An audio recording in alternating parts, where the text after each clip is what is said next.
James Elder, IFL TV MTK Global. With me, I've got former Unified Cruiserweight World Champion David Haye. How are you, sir? I'm really well, thanks. All's good. Looking forward to this showdown tonight. It's Cruiserweight Extravaganza. Indeed. Big Cruiserweight action. Yeah, huge. OKOLIE, Chamberlain, everyone's excited on it. How do you see the fight playing out?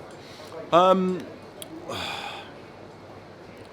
think it's going to be explosive. Both fighters have got a lot to prove. Both fighters are young. They're not very experienced in fights. Both very experienced in sparring. You know, I've just recently been told that Chamberlain has been sparring with Deontay Wilder and Usyk and some of the best cruiserweights in the world. So I was unaware of that.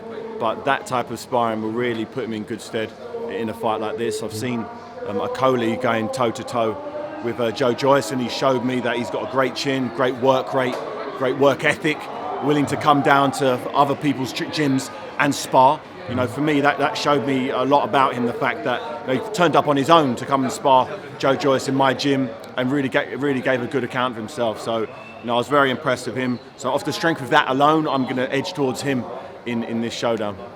Isaac Chamberlain hasn't had the promotional backing that Lawrence OKOLIE has had. He's been a little bit under the radar. Yeah. Do you think that'll make him want to grasp this opportunity more, or does it make it more important? I don't think it makes a difference. He's going to want to make a statement. He's fighting at the O2 Arena. It's a good crowd, and I think he's going to.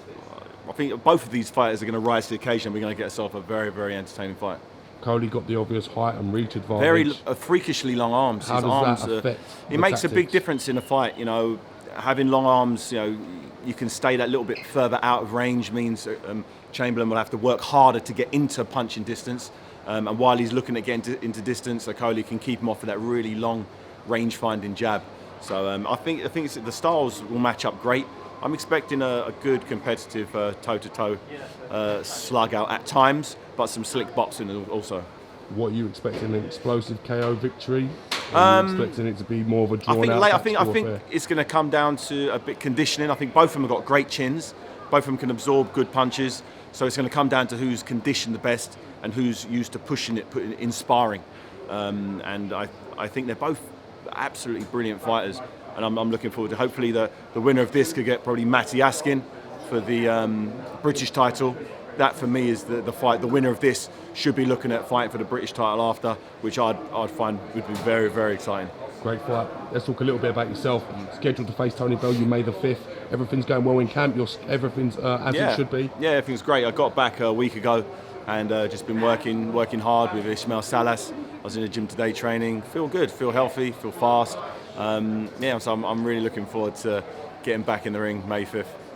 Anthony Joshua, Joseph Parker, heavyweight unification clash. Yeah. How do you see it playing out? I think that's a great fight. I think, you know, two young, undefeated heavyweights, you know, willing to put it all on the line, put all the belts on the line. And for me, that's one of the biggest, most meaningful heavyweight fight for a hell of a long time. You know, the AJ Klitschko fight was big, but, you know, Klitschko was 41. You know, how old's Parker? 26, 27? He's a young man, young, fresh man, no miles on the clock. He's had no operations. You know, he's had no knockout defeats. You know, he's had no layoffs. He's in his prime. And this is where we're going to see, you know, who is the best young heavyweight out there at the moment. If you manage to avenge that defeat to Tony Bellew, have you got one eye on the winner of Anthony Joshua with Joseph Parker? Of course. But obviously, you can't look. I had an eye on him going into the first fight, and we know how that went. So I'm not going to make that mistake again. I'm looking at putting on a tremendous performance against Tony Bellew. Then seeing how the heavyweight landscape lies, as by then it may be very, very different. We've seen Tyson Fury's been stripped of the Ring Magazine belt. He no longer holds the lineal title. What are your thoughts on that decision? I think, you know, he had the title. I think he had the title. He hasn't boxed for a couple of years, so I don't feel it's healthy for a belt to be inactive like that. You know, for the Ring Magazine or any belt, you want it to be fought for at least minimum once a year. I think they've given him ample time to get himself together and get back in the ring. Hopefully, when he does get back in the ring, they'll give it back to him, or when he fights for one of the titles, they could then, you know, chuck that belt into the mix. You know, I had the Ring Magazine belt, I think 2008 or 2007, over 10 years, and I'd like to get that one back. Got a lot of work to do before then, but, you know, hopefully Tyson Fury can get his career back on track, get back in the ring, get training and get winning again.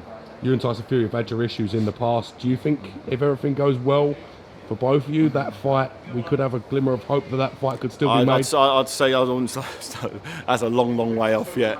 I wouldn't even think about that at the moment. You know, I've got Tony Bellew to take care of. I can't start thinking about big heavyweight showdowns. You know, I failed miserably last time out, so I'm going to need to do something so much better than last time out. And I'm doing everything I need to do. You know, I had a good, relaxed, chilled out Christmas, and looking. Good. Love the hair.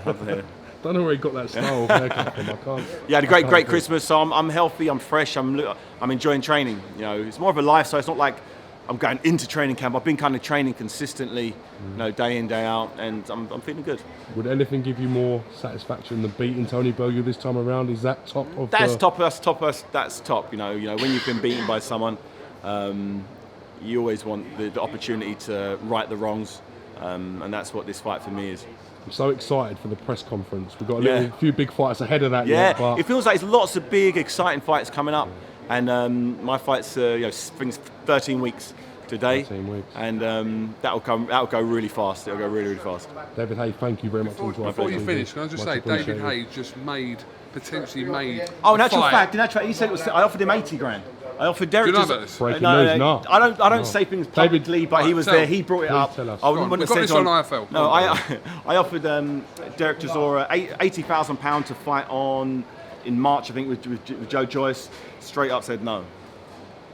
That was it. So I was like, okay, 80 grand to fight a two-fight novice. Is this after? No, this was a couple of weeks back. Okay, but on IFL, you just tried to make the fight with Chisora and Joyce on the undercard of you. Yeah, and mate, because I know he won't want to do it in 6 weeks' time. But if he wants to do it, he could do it there. There was 80 grand. There was 80 grand on the table to fight in March. If he doesn't want to do that, we could probably rustle a bit more dough up for May on the undercard. Joe Joyce wants to do it. I'd love the fight to be made just for the fact that it's on here. Yeah. So hopefully, fingers crossed. Let's keep the it. public pressure on Derek to fight Joe Joyce On May the 5th. On May 5th. That's a great. You're watching this. Excited for that, No, yeah, definitely. Watching this, tweet Derek Chisora. Get involved a little Drive bit. him mad. Drive him mad. Yeah, we need to force him to take this fight. But yeah, Derek Chisora is a very well seasoned campaigner.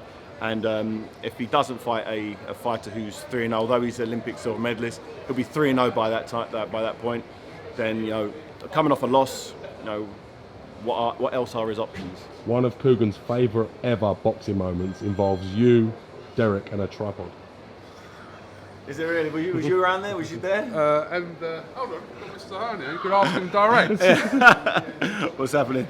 Always fucking come out at the right times. How are you doing, all right? Not bad. I think we just had Derek Chisora agree to fight Joe Joyce on the undercard. Really? We've got it on IFL. I was going to say Nick Webb as well, but either one. Yeah, How do you guys judge? Fans about Nick Webb. Nick Webb for the undercard.